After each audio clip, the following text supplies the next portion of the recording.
Hey Wargamers, welcome back. Purple Druid here, and today we are going to take a sneak peek at the new minis I just brought in from Perry Miniatures. These are extra sprues of the basic figures that you get with Travel Battle. And you can order these from Perry Miniatures website. Even though you can't get Travel Battle itself, you can get the components. So this is really exciting. So two of these frames will use half of one frame of bases. So I have 2, 4, 6 frames. So that'll use these 3 sets of bases. Then I have these bases here. And I also ordered some metal miniatures. And let's go ahead and zoom in a little bit. Okay. This is TBL1. And these are infantry with tricorn. I think you can see that. So these are pretty cool. So these will be some special troops. There are supposed to be, I believe, 8 in here. 1, 2, 3, 4, 5, 6, 7, 8. And then 2, yes, and then 2 command stands. 1, 2, 3, 4, 5, 6, 7, 8, 9, 10. Yes, okay, so that's pretty cool. So that is 10. So that's going to be 1, 2, 3, 4. And then a 5th. Now, what I'll probably do is I'm going to make some, because I have this card stock that I can cut down. And I'm not sure if you can see. Let's get in here. That is pretty much the same thickness. So I can cut this down and make my own custom bases for these. Then here we have some cavalry. These are lancers. And there's 1, 2, 3, 4, 5, 6. So there are 6 strips of 3 lancers. And so that'll be 6 of these. So I'll have 2 extra here. And I have an idea that some of these guys here, let's zoom back out for you. I have an idea that some of these guys, I may just put 1 per base on these because I do have some additional. I'm only gonna need half of this for these. So I have 8 stands, which is 16, but I only need 5 of them. So I may put some of these just single on, say, 6 of these, and they will count as skirmishers. And the reason I say that, and also these guys can count as light cavalry. And I think I'm only going to do 2 of these on a base. So like I said, there's 18, and that gives me 2, 4, 6, 8, 10, 12, 14, 16. And then I can make 2 of my own. So these would be light cav, scouts, that sort of thing. So we can do that. Now, this being said, this is super fun. These are 8mm. But they're expensive. They're hard to get. And luckily for me, I've been working some extra shifts. One of the other bartenders where I work quit, so I did cover 3 of her shifts each week for the last 3 weeks. So I've got a little extra cash. That's where this came from. It was the end of June and the first part of July. So I went ahead and ordered those. Now, let's get this out of the way so you can see this. I had made these guys previously. These are Risk figures. And these are, I forgot which particular year these are from, but these are the very French Napoleonic looking ones, and I've got them set up in four different styles here. I've got 3 cavalry on a stand for heavy cavalry. We can also do 2 for light cavalry. We've got 6 here for line infantry, and then we've got 3 on a smaller base. These bases are 40 by 30 millimeters. There's 3 on a base here that is 40 by 15 millimeters, and these are for skirmishers. And then these obviously are artillery. And I left them the same orientation on purpose.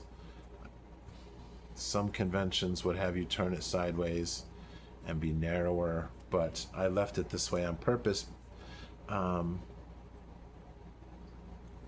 just because it makes it more flexible to use with different rule sets. And originally I had actually put these together for using with 1 hour war games. And one of the things I was thinking is that 1 hour war games in the horse and musket era and the rifle and saber era, which these miniatures would be perfect for, you need a maximum for the various scenarios. If you look on page 64 in the rule book, you have your armies with 6 units, armies with 4 units, and armies with 3 units, because there's 30 scenarios. Where are they? There's 30 scenarios in here, and this book is worth getting just for the scenarios. I've been talking about this for years. We don't have enough war game scenarios. We need more. But now that we've got the Blucher, we've got the Skarnhorst, we've got Sword and Scepter, and we're working on a lot of different things. All of this is converging, and I have a suspicion that there's a lot of people that just can't play because they don't have the minis for this. And while we've been using cubes the past few years, I have also been collecting Risk sets, and I have enough now, and I also have enough of this plastic cardstock that I think I could supply you guys with enough bases. So let's call this 1 unit. So in infantry, you need 4 units of infantry, so there would be 8 stands. You need 2 units of skirmishers, so that would be 4 stands. 2 units of artillery, so that would be 4 stands. And then 2 units of cavalry, which would be 4 stands. So you need that for each side. And if we threw in 1 extra, right? Let's throw in 1 extra stand per.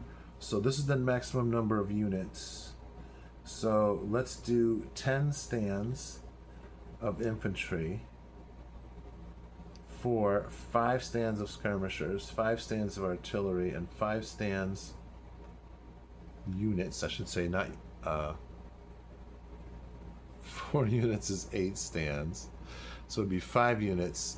These would be the number of units, so this would be 6. Let's make these 6, because that would give you then 5, 3, 3, 3, and that way you could move things. You'd have a little more flexibility. So if we had that number of stands, that's 28 of these bases, and then a bunch of little guys. And I'm kind of curious as to whether or not you and the home audience would be interested in purchasing a package of Risk pieces and stands, already cut, not glued though, not assembled, not painted. You could do that on your own if you wanted to, but just enough that you could play any and all of the games in this book with a limited number. We would double this, so you'd have a blue team and a red team. You could paint them up however you wanted. I could send you the 2 different colors, so you wouldn't even have to paint them. You'd have 2 armies. All you have to do is roughen up the bases with a file or an emery board and super glue them down to the card stock, and then you're ready to go. You could do it in an afternoon. You'd be all set, and not only could you play Travel Battle on a gridded board, but you could also play any of the 1 hour war games, which, as I mentioned, these are not grid games. These are ruler games. So you just get out your ruler and then measure. You can do it by centimeters. You can do it by inches, however you want. But I think that might be fun, and I think it might be useful to have everything in one little kit so that people don't have to spend a lot of money to jump into messing around with these kind of games. And theoretically, even with forces this size, you could play other games. You can play Shot, Steel, and Stone. You can play your various Osprey games. You could play modified versions of the Rampant games. You know, you could do Napoleon Rampant. There's all sorts of things that you could do with this. So let me know down in the comments if that's something you'd be interested in. I would love to hear back from you. And in the meantime, I'm going to get started painting these guys up. And then we are going to dig in to the little mini campaign. So be sure and hit subscribe. If you're not a subscriber to the Substack, head on over to wargameculture.substack.com. Become a free or paid subscriber. All of the paid subscribers, all that revenue goes to more miniatures, more rule books, more research, that sort of thing, so I can help share these things with you and bring you more gaming goodness. So thanks again for watching. Thank you for your support. Have a great day and keep on gaming.